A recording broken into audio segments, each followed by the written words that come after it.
Lights up, gold on black, Saturday buzz, we're back.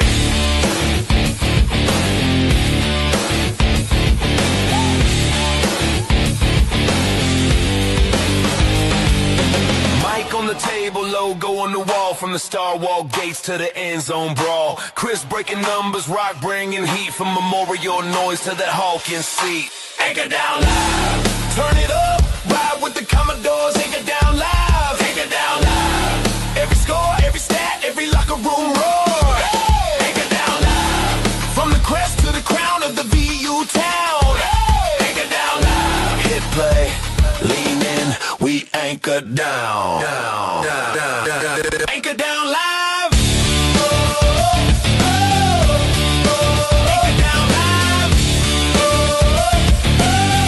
Lights up, gold on black, Saturday buzz, we're back.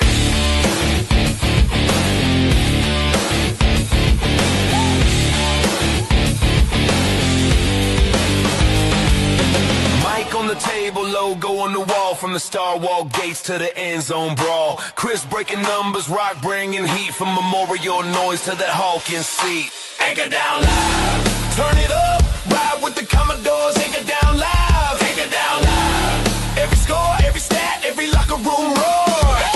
Anchor down live, from the crest to the crown of the VU town. Anchor down live, hit play, lean in, we anchor down. Anchor down live. Anchor down live.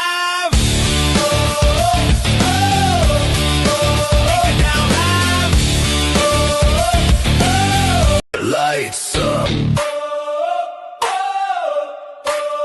gold on black, Saturday buzz, we're back.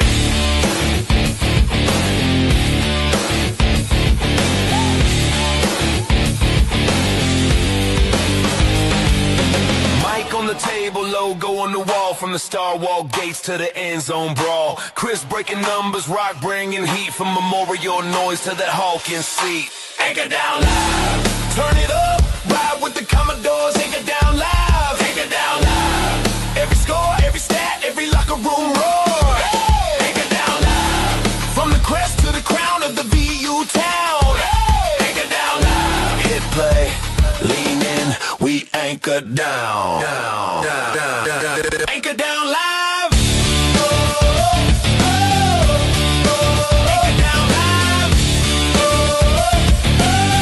Lights up, gold on black, Saturday buzz, we're back.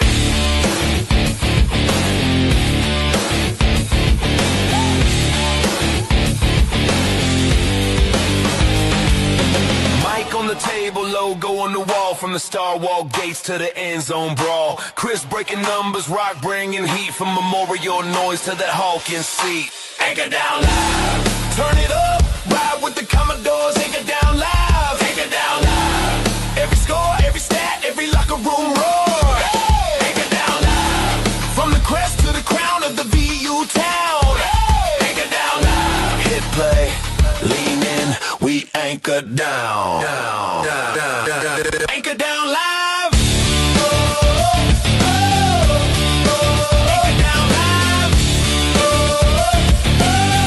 Lights up, gold on black, Saturday buzz, we're back.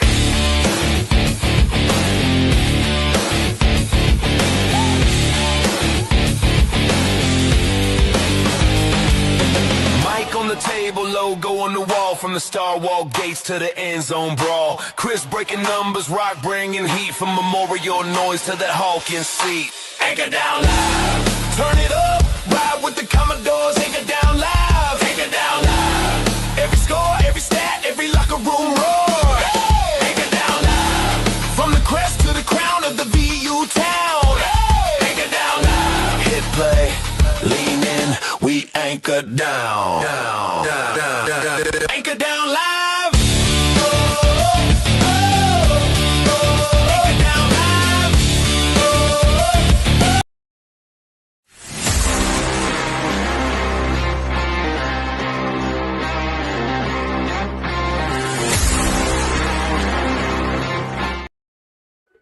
And good Sunday evening, Vanderbilt Nation. How we all doing out there tonight? Nice crisp Sunday evening here in Middle Tennessee. And this is your pilot episode. Don't know where this is going to go. I wanted to introduce myself. I'm Vandy Chris. My actual name is Chris Keenhold. I go by Vandy Chris on all my sports stuff. Been a Vanderbilt fan for 35 years now. Started in 1990 when I moved to Middle Tennessee. Been through some ups and downs. Not going to lie to you, in 2008, when we had our first winning season in football, and God, how many years, I cried when we won the Music City Bowl. It meant that much to me as a fan. I was angry in year one under Derek Mason after all we had been through with James Franklin. That first season under Mason was just not good for me. When Bobby Johnson resigned and we had Coach Caldwell as the interim coach, I was sending emails wanting him gone immediately. Did not want him resigned. Beyond that, I know this is what every Vanderbilt fan wants to hear. I do not cheer for Tennessee in any way. I do not let the color orange invade my personal space in any way, shape, or form. Can't do it. Ain't gonna do it. If we get some of their players in the transfer portal, guess what? I'm happy with that. We took them away. That tells me that we had something that Tennessee didn't have. Class. But beyond that, I'm just here to talk, have a good time, find out what's going on with Vanderbilt athletics. I plan to do this daily. I don't have any time limits set or specific time frames set yet. I'm going to need y'all to help me figure that one out. I do have a normal day job. I work 8 to 4:30, normal 8-hour day. During our busy seasons, I do work a lot of 10-hour shifts. That schedule would be 7 to 5:30. So it's going to be depending on what time I get off work, what time I'm going to go live, how long I'm going to go live for. At minimum, we'll do 30 minutes at a time. And yes, James, that is correct. We are undefeated in basketball. One of 4 teams still undefeated. I do plan on talking about basketball specifically here in just a little bit. Tied for the best start in school history. Something to be proud of for sure. But we have a lot to talk about. Let's start out with our women's basketball team. 17-0, ties the best start in program history. What a start for those ladies. I'll tell you what, Michaela Blakes and Aubrey Galvan, best backcourt duo in America, I contend. I would also say that I expect Michaela Blakes to be a strong candidate for Player of the Year nationally. And I would not be surprised at all to see Aubrey win National Freshman of the Year, which would give us 2 of those back-to-back, with Blake's winning it last year.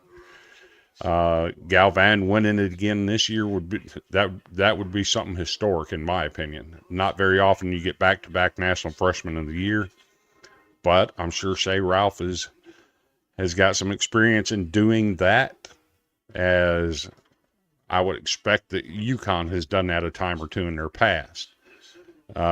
Lady Commodores got a big win at Texas A&M today.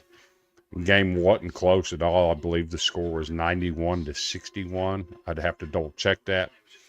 and I'll get better at doing stuff like that. I'll have my numbers ready and pulled up, ready to go. But 17-0, and that's a solid basketball team there. There are about 7 teams in the SEC that any one of them could win it. I do expect South Carolina to be that team that wins the SEC, though. No slide on our Lady Commodores, but South Carolina, until we can beat them, that's where we're at. Other teams I expect to be contenders in the SEC would be Texas, Kentucky, LSU. Of course, we've already beaten them. So I think we stand a good chance at getting a good solid top 3 or 4 finish in the SEC. What would be nice is if we could somehow pull off a win and get that conference championship. It's been a long time. Who can forget the years of Rhonda Blades and Heidi Gillingham and going to the Final Four, or the years that, I believe it was 16 straight years in the Sweet 16. That's quite a run that this school used to have. It's nice to see us getting back to where we belong. As far as men's basketball, as that was brought up earlier, we'll take a look at that. We have tied the best record in school history to start the season at 16-0. The 2007-2008 team did that. The 2003-2004 team started 12-0. I'm getting a lot of comparisons to the 93, the 92-93, 93-94 teams with Billy McCaffrey, Chris Lawson.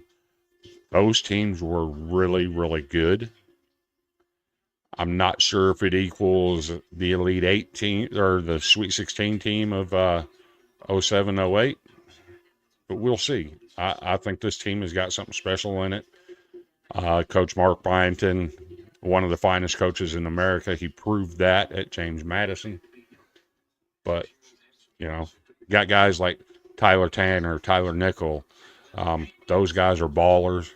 It's fun to watch them play.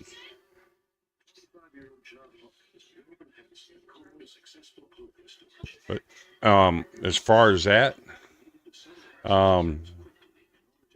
Seth asked all SEC players. It depends if you're talking women or men. In the women, we definitely have Michaela Blakes will be all SEC without question. If Galvan continues to play the way she's been playing at the start of the SEC schedule, I can see her getting in there, maybe second team. On the men, definitely Tyler Tanner. I could see a guy like Devin McLaughlin with all the work he does in the post. I could see him getting second or third team. Maybe Tyler Nickel if he keeps shooting the three. He's struggled the last couple games, but I could see him maybe getting second or third team. Those guys are elite players. Like it or not, the SEC, these guys can play some hoops. Of course, in football, we got to talk about the bowl game. Unfortunately, we did not come out on the winning end of that. But bowl games are bowl games, right? I'm not going to make the excuse that we didn't have all of our players. We had one sitting out, and I don't think that hurt us as bad as what a lot of people would have contended that it would. Of course, we made a game of it at the end. You can't play bad in the first half and expect to have a chance to win in the second half. Same thing happened at Texas. You got behind early. You were up against the wall. It just too little too late to come back. You can't play like that for a half and expect to win a game. So I appreciate my son chipping in here and getting some comments. Starting up a softball program. What are the odds that we start up a softball program? That's a great question. I think the odds are really, really good. Part of the problem is we've never had the space to do it, but in the past couple of years, they have purchased property over on West End. I think it would be an ideal location to put a softball complex. And as far as the first coach, I really don't know. But I'm just going to say, if there's a high school version of Greg Burleson out there floating around that would be interested in leading a program like Vanderbilt, I'd gladly take that person. Of course, Greg Burleson, if you don't know, was a Hall of Fame coach from Summertown High School who had his little program down there in little Summertown, Tennessee, in the state tournament just about annually for the past 10 years. So, solid coach. He'd be my first choice, but beyond that, I would have no idea who would make a great college coach. But that's an excellent question.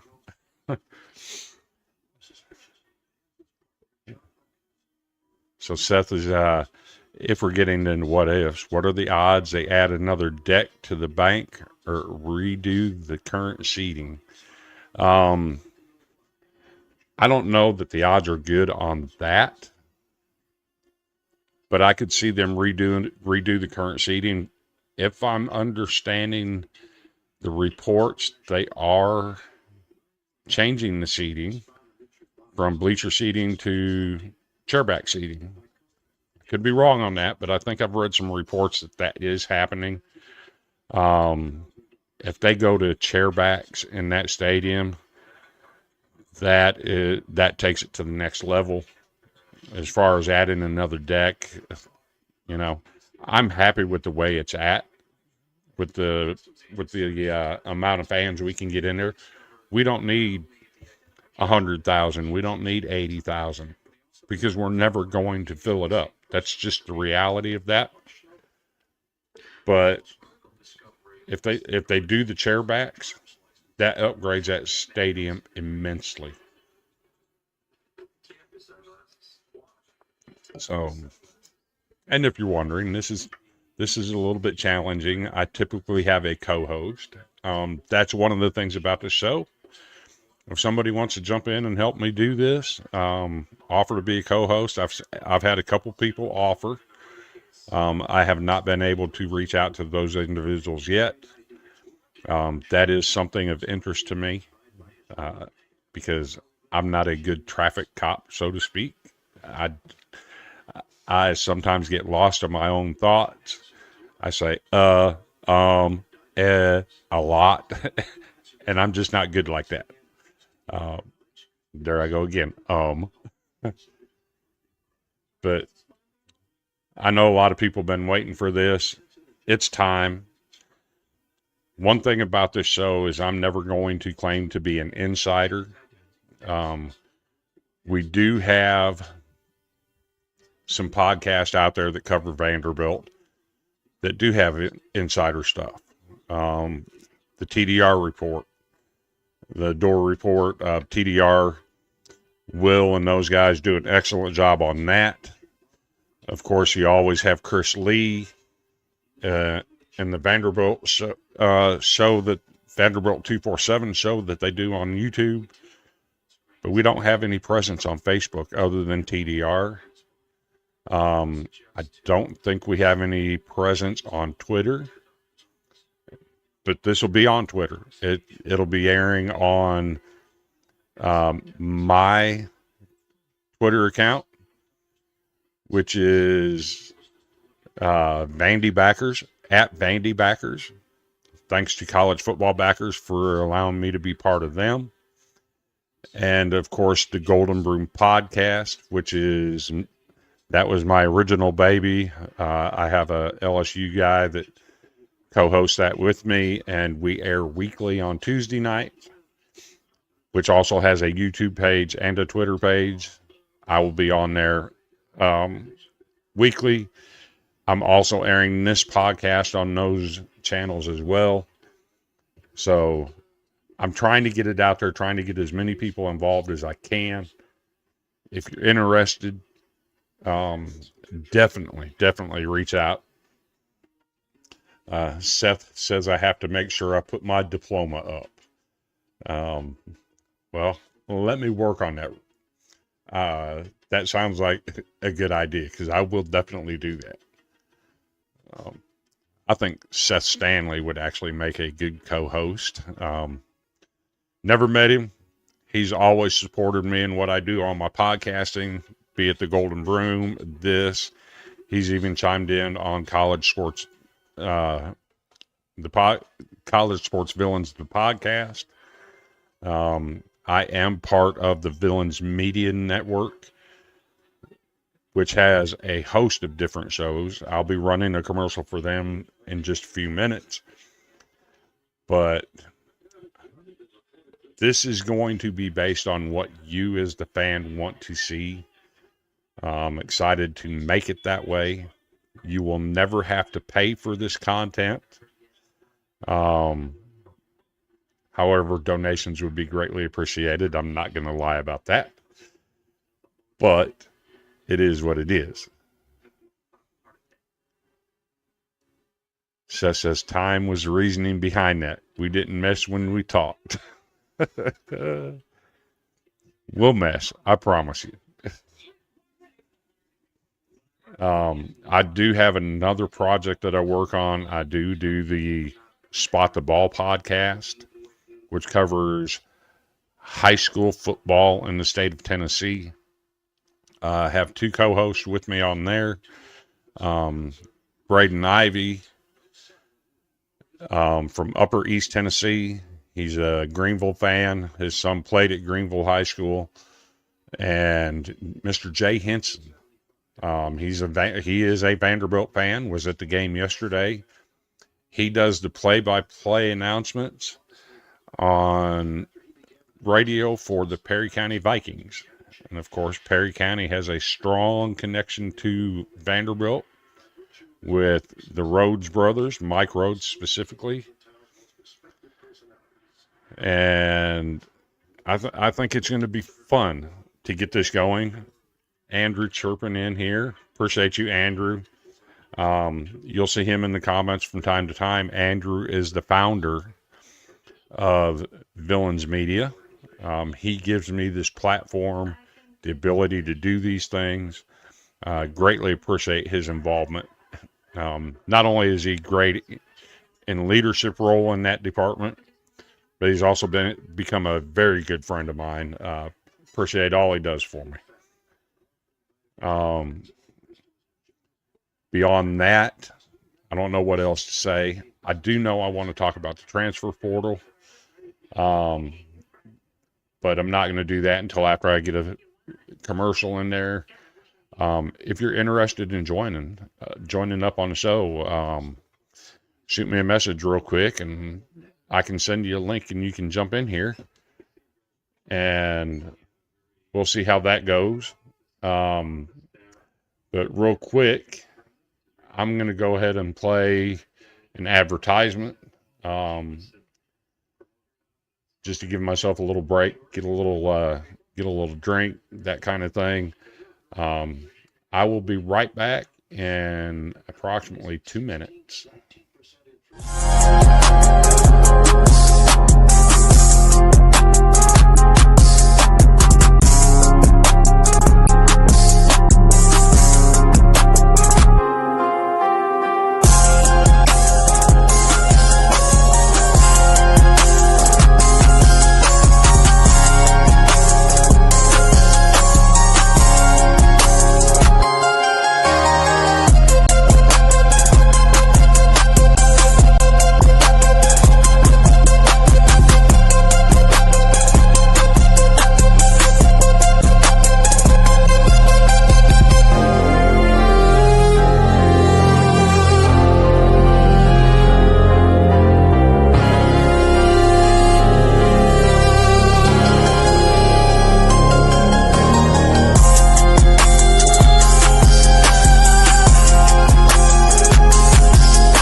and welcome back to the first episode of Anchor Down Live. I'm your host, Vandy Chris, here to talk about Vanderbilt athletics. I'm not your insider. I'm not going to give you all the information on where we stand with NIL and all that kind of stuff. Don't know the inside information on coaches' contracts. What I am interested in, though, if anyone out there has contacts with athletes, that you'd like to see some interviews with athletes come on, by all means, reach out. I'd love to do some interviews. I am experienced in that. I have interviewed CJ Taylor a couple times in the past on another show I do, the Golden Broom podcast.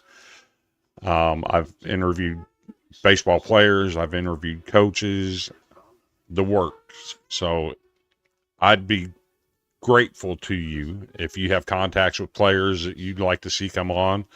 I'm going to call out a super fan and tell him right off the bat, I'd love to get you on here, Preacher Franklin, a.k.a.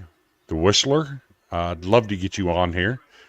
I may have to reach out and do that as well. But a lot of talk about the transfer portal. Did see some questions when I posted if you'd like to, what you'd like to see on the show. We are losing some guys, and I wanted to address that. Okay, fans. Trey Richardson announced that he was going into the portal, and some fans on Twitter took it upon themselves to argue with him and his family about his reasons for leaving. You know what? Football is a business. If he wants to leave, let him leave. Nothing is that important that you have to argue with a player or their family about leaving. I know that's probably not a popular opinion, but that's where we're at in today's day and age in football. If you don't have nothing nice to say about a player leaving, don't say it. The old adage, when you argue with them, you reduce any chance of the school keeping that player. If a deal can be worked out, you reduce that significantly by arguing with them about why they're leaving. You know what? You wish them the best and you move on. That's how you do it. That's what fans are supposed to be about, not arguing with them why they're leaving. That said, we are losing some guys. Trey Richardson has committed to Louisville. I just saw earlier today where Brandon Fontenette has committed to Colorado. You know what? That's okay. If he can go make a buck at Colorado, let him go make a buck at Colorado. That's what life is about. I have no ill will towards any of these guys moving on. If they're cashing in, let them cash in. Good on them. That means they've done something good at Vanderbilt that other people want their services. Be proud of that. As far as that goes, I did do a look this afternoon into our transfer portal signings. And this is what we've got. We know that we have to pick some guys up on the offensive line. We know we have to pick up some defensive line, especially edge. This is what we've got so far. Earlier today, Micah Dubose, offensive lineman. He was a freshman at Alabama this year. I don't think he got any playing time. He committed today. Brian Allen, a defensive lineman from Iowa, committed today. Cole Adams, a wide receiver from Alabama. C.J. Jackson, an edge from LSU, who did get some playing time this year. That's a massive pickup. Micah Dubose, when he was in high school, he was a 4-star offensive lineman. His final choices came down to Alabama, Ohio State, those types of teams, so you know he's good. We have signed Tyler Ebell. He's a punter. Colby Sellers, a cornerback from Texas A&M. Talon Carter, a defensive tackle from James Madison. Javante Connor is a tight end. He comes from East Carolina, where he had a very productive season. Got to play with another former Vanderbilt player, Mike Wright, this year. We picked up Bo Johnson, who is coming to us from North Dakota State. Was an FCS All-American as a freshman this year. One of the most intriguing ones, I think, is Lyndon Cooper. He's an offensive lineman. He played center at Pitt. He does have over 2,100 snaps in his career. Very experienced. That's a good addition, knowing that we're losing our center, Jordan White. So that's a good pickup there. We know that we're keeping Cade McConnell. He's announced he's coming back. So the offensive line is starting to take shape, knowing that we had to replace some guys there. We've also picked up Caden Schickel, who is a long snapper. Not sure where he comes from. I don't know how good he is. It's an interesting pickup. You'd think he plays long snapper. He might be a fullback, or he could be a small-sized offensive lineman that's in there for one purpose and one purpose only. These are some guys that we needed to pick up. There's still a few out there that I think we have a run with. I did see where Nitro Tuggle committed to South Carolina yesterday. That would have been nice to add him to the mix as well. But overall, I think we're going to be fine next year. Time will tell. We also have baseball coming up. As we all know, Tim Corbin is the master. Will he win another College World Series at Vanderbilt? That's the interesting question. In this day and age, I'm not sure. I know we have some good bats and some good arms coming back. Practice will be kicking off soon.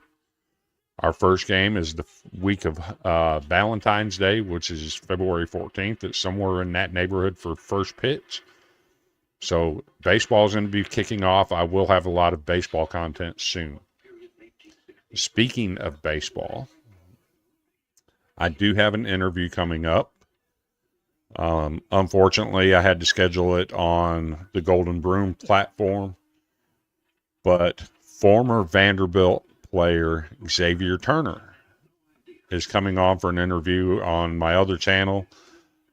He recently released his book, Built from Broken, and he will be coming on to discuss that. If all goes well, I'm going to try and get him on this show too. So, time will tell. Again, if anybody has contacts with athletes that they want to see get interviewed on here, by all means, pair us up. I'd love to do it. Again, I'm very experienced in that neighborhood.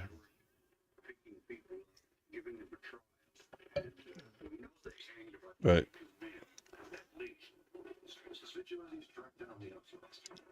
let's see. Where else do I want to go?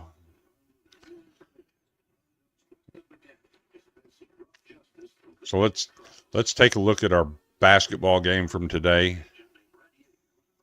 Again, the Lady Commodores traveled to Texas A&M. Got a huge win today.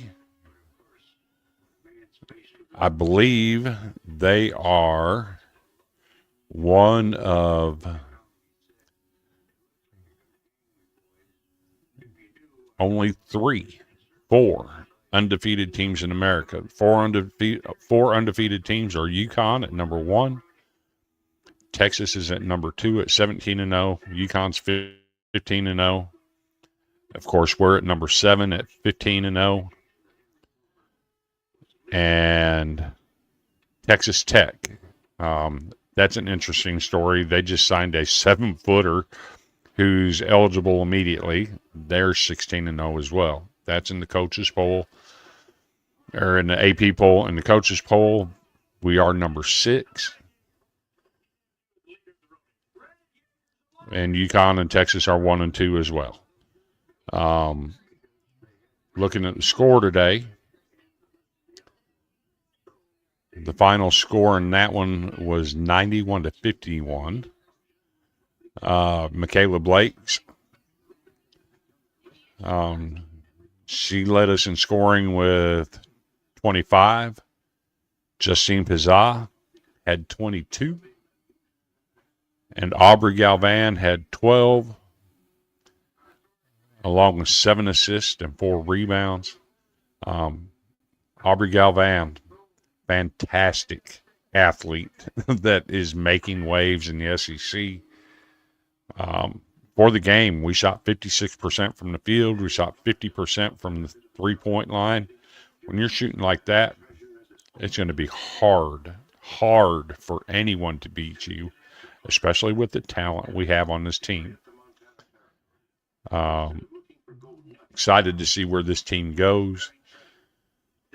But I think the sky's the limit under Coach Shea Ralph. She is fantastic. Where she's taking this program from what she inherited, this is special, right? Because it's what it used to be. We used to be a national power in women's basketball. Got a couple more questions here. What are you putting the odds, the World Series odds on Vandy this year? I'd say we probably have about a 60 to 70% chance of making it. I think Vanderbilt will be one of the top. I personally rank them at number 10 in my personal preseason poll. But they're going to be one of the top 10, 15 programs this year, which gives them a solid chance at getting to the College World Series Omaha, Nebraska. Terry says, are you talking women's basketball? Of course, because, Vanderbilt used to be known for women's basketball. Back in the day, they went to 16 straight Sweet 16s. They were an annual contender for SEC championships. That's what Vanderbilt was known for a long time, was basketball, men's and women's. The men weren't near as good as the women, but they were both solid programs that made annual runs to the NCAA tournament. So as far as the men, I'll pull up yesterday's score, check that out for you. UCF got another big win today. That adds to our preseason schedule. But our men yesterday kind of struggled yesterday. They got out to the big 20-point halftime lead, kind of ran into a wall after that, struggled in the second half. It was like they were treading water. Coach Byington addressed that in post-game press conference. Said he thinks it had everything to do. They had such a competitive game against Alabama on Wednesday night. They didn't get out of the building till after midnight. Of course, that leaves only half a day on Thursday to do anything, and just one day on Friday to, recover from that. And it showed in the second half that their legs weren't under them as much. They weren't as athletic. And it was just like they were kind of treading water. But they held on. They got the job done, 84-73 over LSU. And while I'm at it, I wanted to have some fun with you and show you a couple graphics that I had done that I think you guys will enjoy. Let me get these fixed up here. One involves LSU. One involves Missouri.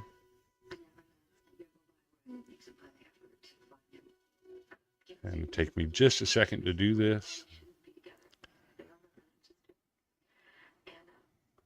because I didn't anticipate throwing these up here. But let me go ahead and get them.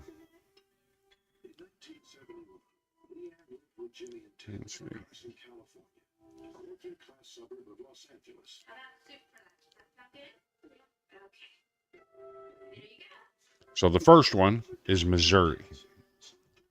So we're going to have some fun here, right? The Missouri Tigers. Vanderbilt has now beaten the Missouri Tigers in the most recent game played in all four major sports. Baseball. The last game we played them was in 2024, and we swept them in that series. The last game we played them in men's basketball was in Nashville at Vanderbilt. We won that game in overtime. The last time we played them in women's basketball was this past week. When I turned it on, it was a 1-point game. Missouri was in the lead at 35-34, and it ended up being about a 30-point victory.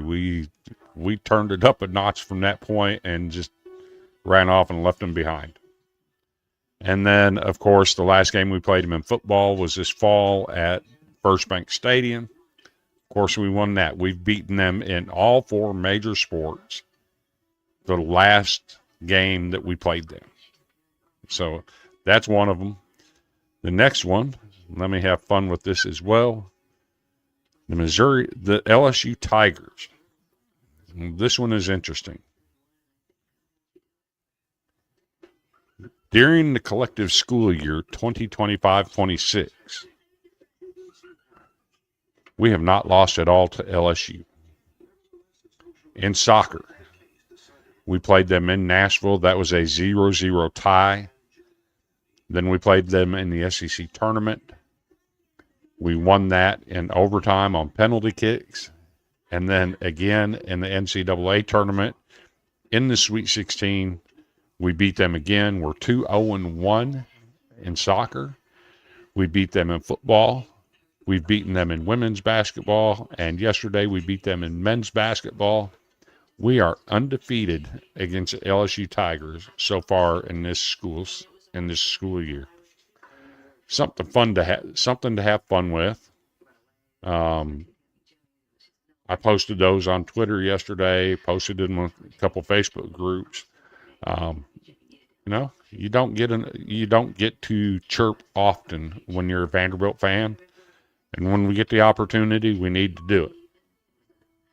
So, but I think I've brought up everything I wanted to talk about tonight.